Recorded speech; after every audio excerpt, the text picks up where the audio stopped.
I will be deeply grateful if you are reading this right now, because if these words are in front of you, it means you paused.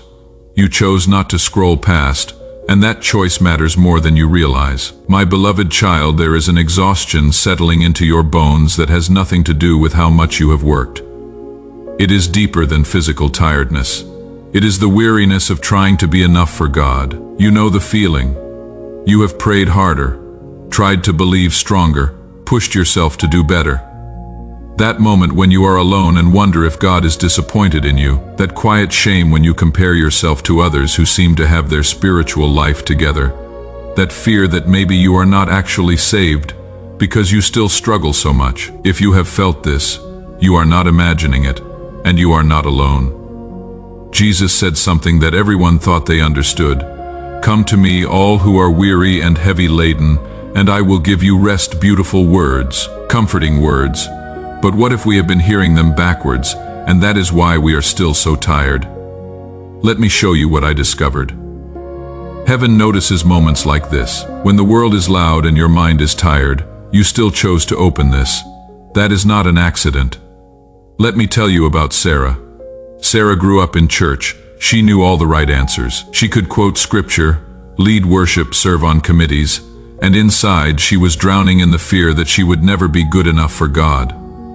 Every sermon felt like a to-do list. Every worship song felt like a reminder of what she should feel but didn't. Every prayer felt like she was trying to convince God she was worth His time. The breaking point came on a Wednesday morning. She was reading that familiar verse, "Come to me, all who are weary and heavy laden," and she realized she had no idea how to come to Jesus anymore. She was too exhausted from trying. That is when something clicked. She had been reading it as "come to me after you have worked hard enough to deserve rest." But the Greek word Jesus used for come is dout. It doesn't mean arrive after a journey. It means stop walking and turn around. Jesus wasn't saying work yourself to exhaustion and then I will give you rest. He was saying you are already exhausted, stop trying. Turn to me right now. The weariness isn't the price you pay to earn rest. The weariness is the invitation itself. I know how heavy your heart has been. I know there are thoughts you don't share with anyone, smiles you wear for others, and pain you hide behind silence. Some days you feel strong, other days you feel like you are barely holding on. Jesus sees that strength even when you don't. Watch what happens in Matthew 11. Jesus doesn't say come to me after you clean yourself up. He doesn't say come to me when you are finally worthy. He says come to me because you are weary. Your exhaustion is not a disqualification. It is the invitation.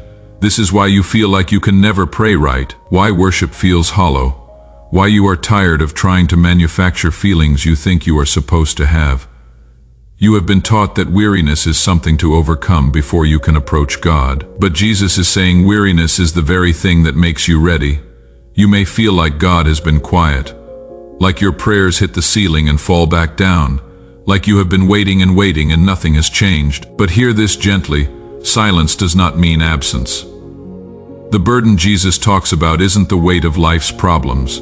The word for burden here, fortune, means the cargo you are carrying that was never meant to be yours. It is specifically the religious burden, the weight of trying to be good enough, the exhaustion of performance. And Jesus is saying, put it down. That was never yours to carry. Sometimes God is working so deeply that you cannot see it yet. Jesus has been walking beside you even when you felt alone. He was there the night you cried, quietly so no one would hear. He was there when you felt disappointed, rejected, misunderstood. Here is where it gets beautiful and almost impossible to believe. Jesus says, take my yoke upon you and learn from me, for I am gentle and lowly in heart, and you will find rest for your souls. A yoke is a farming tool, two animals connected so they can pull together. And what Jesus is offering is not no yoke. He is offering a different yoke, His yoke, which means the rest He is offering doesn't mean stop working. It means stop working alone. Stop trying to pull the weight of your spiritual life by yourself. Sarah discovered this after 30 years of exhausting herself for God. The moment she stopped trying to be good enough and simply said, Jesus, I am too tired to pretend anymore. Something shifted, not externally. Nothing dramatic happened, but internally a weight lifted that she didn't even know she had been carrying. She realized she had been trying to earn love that was already hers, trying to achieve acceptance she already had, trying to become worthy when Jesus had already called her beloved. Some of you opened this with fear in your heart, some with curiosity, some with pain, some with doubt. But Jesus welcomes you exactly as you are. You don't need perfect faith. You don't need the right words. You don't need to prove anything. You just need an open heart, even if it is tired and wounded. Watch what Jesus does throughout the Gospels. He doesn't wait for people to get their lives together before he invites them close. He calls Matthew while he is still cheating people. He talks to the Samaritan woman while she is still in her mess. He restores Peter after Peter denies him. The pattern is always the same. Come as you are, not as you should be. This is what it looks like when you wake up Monday morning already feeling defeated because you didn't pray enough over the weekend. When you avoid church because you are ashamed you are not doing better. When you cannot worship because you feel like a hypocrite. You are trying to become worthy before you come. But Jesus is saying your unworthiness is not the barrier. It is the qualification. And here is the revelation that changes everything. Jesus describes himself as gentle and lowly in heart. Lowly tapines in Greek, humble, not in the sense of weak, but in the sense of accessible, easy to approach, not demanding, not harsh, not waiting to criticize. This is who Jesus is, not who he becomes if you pray right, not who he will be once you get better. This is his character, gentle, lowly, accessible right now. Before you fix anything, if this is speaking to your heart, would you take a moment to type, "I receive this" in the comments, not for me, for you.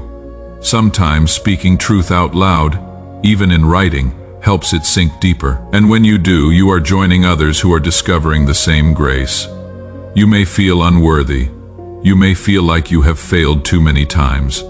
Like you promised God you had change, and then you didn't. Like you are ashamed to even pray anymore. But listen, Jesus already knows, and he still invites you closer. Sarah told me what happened when she finally understood this. She stopped trying to pray correctly. She stopped forcing herself to feel things she didn't feel. She started being honest with God about how tired she was, how much she doubted, how little she felt. And for the first time in decades, prayer felt like relief instead of obligation. She wasn't trying to convince God she was worth his attention. She was simply coming to someone who had already said, "Come, bring your weariness. I will carry it with you." This is what happens when we lose the truth that Jesus invites the weary. We turn faith itself into performance. We measure our prayers. We evaluate our worship. We judge whether we are spiritual enough. And all of it is exhausting. All of it misses the point. Jesus does not say come when you are perfect. He says come when you are tired. He does not say fix yourself first. He says let me heal you. You might recognize this in your own story. The way you apologize to God for not being better, the way you avoid praying when you feel distant, the way you think you need to get your life together before you can really connect with him. That is not what Jesus is asking for. He is asking for honesty, for weariness, for the courage to stop pretending you are okay when you are not. Even Peter failed him. Even Thomas doubted him. Even the disciples ran away when things got hard. And yet Jesus restored them, loved them, trusted them again. The same grace is available to you. If you are finding hope in this message, would you consider sharing it? Not to help a channel grow, but because someone in your contacts is carrying the same exhaustion you have carried. They need to hear that Jesus invites the weary, not the worthy. When you share truth that is setting you free, you become part of setting others free too. So what does Jesus mean when he says, "Come to me"? He means your weariness is not a barrier. It is the invitation. He means rest is not something you earn after working hard enough. It is something you receive by admitting you are too tired to keep trying. He means the burden of being good enough was never yours to carry in the first place. Sarah discovered this after 30 years of exhausting herself. You don't have to wait that long. Here is what this reveals about God's character. Jesus is not waiting for you to become worthy. He is inviting you while you are still weary, when you are too tired to pray eloquently, when you don't feel spiritual, when you are struggling with the same things you have struggled with for years, when you feel like giving up. That is when the invitation is clearest. Come, just as you are. This means you don't have to work harder to deserve God's attention. You don't have to pray better to earn His love. You don't have to fix yourself before you can approach Him. You can come now tired, messy, doubting, struggling, not because you have gotten it together, but because Jesus specializes in people who haven't. Something is shifting in your life. You may not feel it yet, but a change has already started. A door you thought was closed is slowly opening. A burden you have been carrying is about to be lifted. But you must stay connected. You must not give up right before the breakthrough. The yoke Jesus offers is easy, not because life becomes simple, but because you are no longer pulling alone. The burden is light, not because problems disappear, but because the weight of trying to be enough is finally off your shoulders. God's character is this: gentle toward your weakness, lowly enough to meet you where you are, patient with your process, never demanding you become something before He loves you. You don't have to perform. You don't have to pretend. You don't have to earn what He is already freely giving. You can rest, not someday after you are better. Now in your weariness, before we close, would you click the like button? I know it seems small, but it helps this message reach others who are just as tired as you have been. People who need to know that Jesus doesn't require strength. He invites weakness. Your simple click might be how someone else finds the relief you are finding right now. Tomorrow morning when you wake up and that familiar weight settles over you, that sense that you should be doing more, being better, trying harder, that is when you might remember Jesus invites the weary, not the worthy. When you are sitting in silence and guilt creeps in because you haven't prayed in days, that is when you might notice Jesus doesn't need your perfect consistency. He wants your honest exhaustion. The next time you feel too tired to worship, too distracted to focus, too messy to approach God, pay attention to that feeling.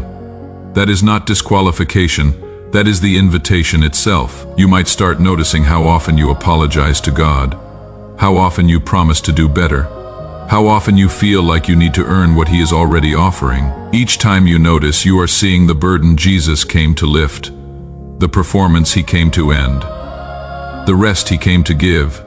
This isn't about trying harder to rest. It is about recognizing that Jesus meets you in your weariness, not after it.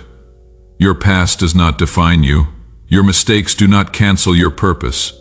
Your delays do not mean denial. God's timing is never late, even when it feels slow. There is a reason you are still here, a reason you didn't give up, a reason this message reached you today. You are stronger than you think, not because of yourself, but because God has been holding you up when you felt weak. Remember, Jesus is not waiting at the finish line of your spiritual journey. He is walking beside you in the exhaustion, carrying what you cannot carry, inviting you to stop trying so hard and simply be loved. That is not theology. That is an invitation. You don't have to clean yourself up first. You don't have to get it together. You don't have to become who you think He needs you to be. You just have to come, weary, burdened, exhausted, and when you do, you will discover what was true all along. The rest Jesus offers doesn't require your effort. It only requires your honesty. Come as you are. That is all He has ever asked. If you can, whisper this prayer quietly in your heart: Jesus, I am tired, I need you, please guide me. That prayer does not go unheard. Heaven responds immediately to honest hearts. Subscribe and turn on notifications so you don't miss what comes next. Because if you found rest in this message, there is more. Jesus has more to say to your tired heart, more grace to pour into your weariness, more truth that will set you free from the burden of trying to be enough. One day you will look back at this moment and realize it was a turning point, not because everything changed instantly, but because you chose to trust again, to hope again, to believe again. You are not alone. You never were. Jesus is with you in the waiting, with you in the healing, with you in the rebuilding, and He is not finished with your story yet. Stay, trust, keep going. Because if you open this now, it means God is not done speaking to you, and what He is about to do in your life will be greater than what you have been through. Jesus is closer than you think, gentler than you have been taught, more patient than you can imagine. Come to Him, just as you are. The invitation stands. The rest is real. and it is already yours.